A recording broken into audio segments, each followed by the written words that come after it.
Hi there, Romana Maiori here. Dario Ponisi here. Nice to see everybody again. Oh, indeed. This is our 8th adventure and you will find it full of good ideas. For instance? For instance, we'll see what power chords are and we'll meet some unexpected people who use them in their work. Can't wait. Can we do also some more arpeggio? Yes, we'll do that. And we'll also further explore strumming accents. And we'll learn another minor chord. All of this in a moment.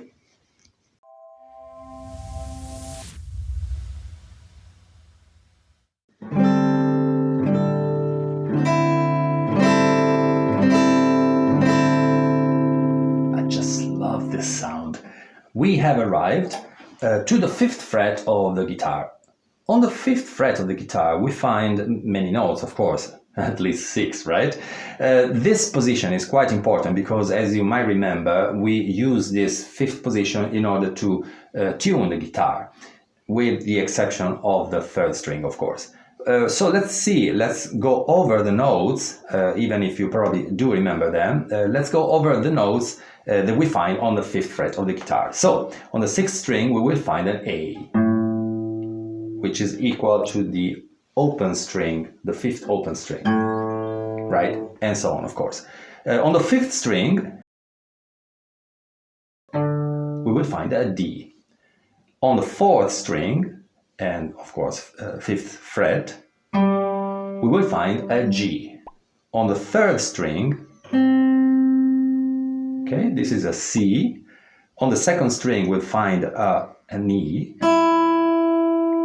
And on the 1st string, we find, of course, an A, because the 1st string and the 6th string share the same note. Okay, so these are basically the notes on the 5th fret. If you remember, when we tune a guitar, we use exactly this position, except when we get to the 3rd string, where we use the 4th position in order to tune the 2nd string.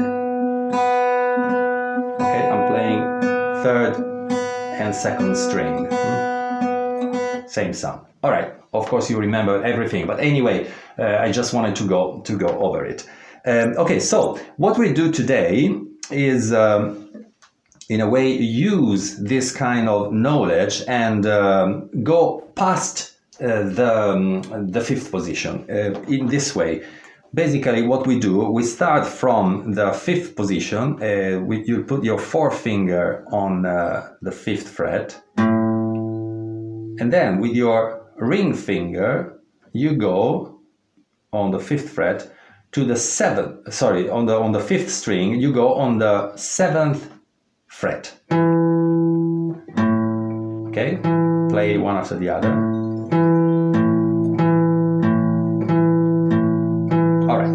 So, now let's play them together.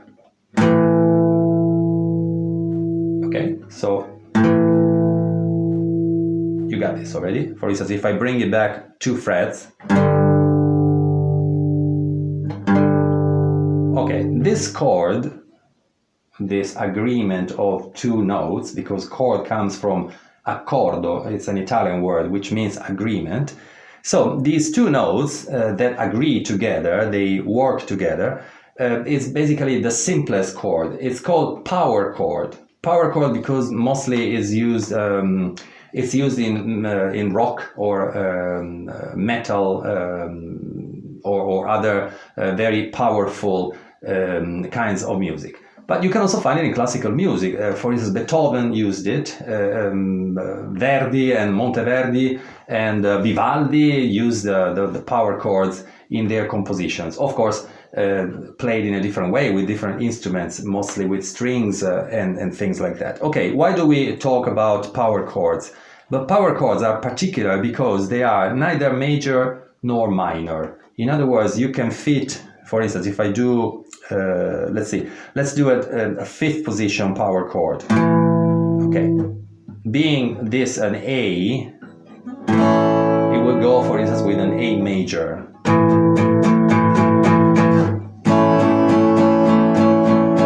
All right, it's basically the same. But I can also do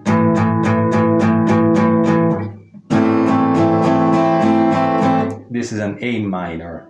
So you can see basically they're very versatile. You can use these power chords with different situations, major or minor. You might remember our little talk about the usage of major and minor. Usually the major chords are a bit brighter in a way, and the minor chords are a bit more sadder, let's use this word. So you understand that this is a very powerful tool that you can put in your repertoire. So let's try once again on the 5th fret. Always keep the relation between the spatial relation between the forefinger and the ring finger. Don't change it. There's always one fret in the middle, at least in this particular structure. Let's try to do 4 times the power chord of A. 1, 2, 3, 4. Okay, let's do once again. 1, 2, 3, 4. Okay, now let's try to do A and G. A and G. I know it's A and G because the forefinger plays A and G, of course. Huh? Okay, 1, 2, 3, 4. Change. Change. Change. Change. Okay.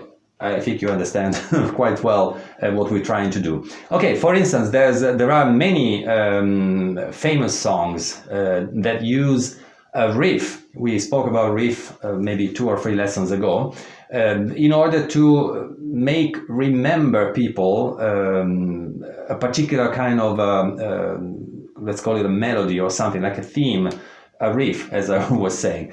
One of the most famous riffs in rock music must be, of course,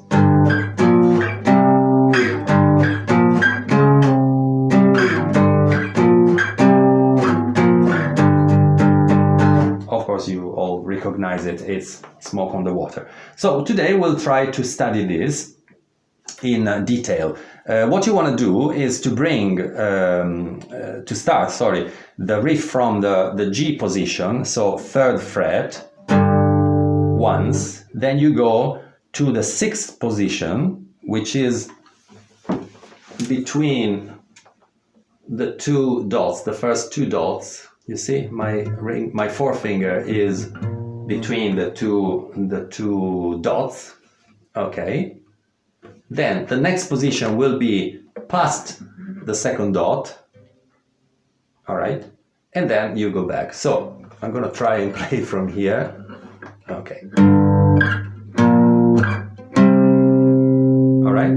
Then I repeat. Here we go to. I can see the. Okay, we go to the next dot right here. It's difficult to play in this position, I can tell you. All right, and then you repeat.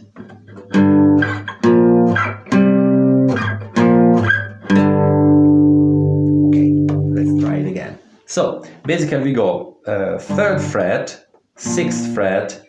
8th fret, 3rd fret, 6th fret, 9th fret, 8th fret, then 3rd fret, 6th fret, 8th fret, 6th fret, 3rd fret.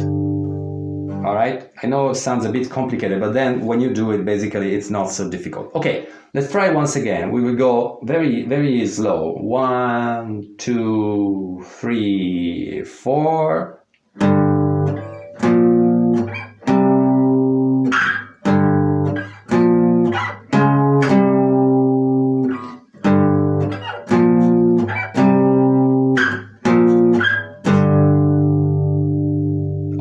So this is the first part of the riff. Of course, it continues and it's a bit faster. The real speed, I think, is something like this.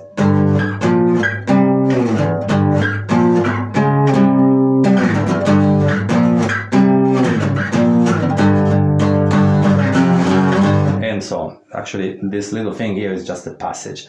All right, so this is what I was talking about when I spoke about power chords. They're very powerful, and they allow you, of course, to widen your guitar knowledge, which is what we're trying to do with this course. Take your time when you rehearse, when you try these things. Never hurry, and try to understand the relationship between the two fingers that you mostly will use, because of course later on you will move also to other strings. So right now we only use the 6th and the 5th string, but of course you can also move to the 5th and 4th, it's the same thing. Same thing, basically. The real key of Smoke on the Water, of course, it's in G. But you can do versions in different keys, for instance, to suit your vocal abilities. We will talk about keys again in different lessons. So for now, just put it in your mind, and we'll talk about it later. All right, and then. Now, stay tuned, because in the second part of the lesson, we'll talk about chords and strumming and more arpeggio.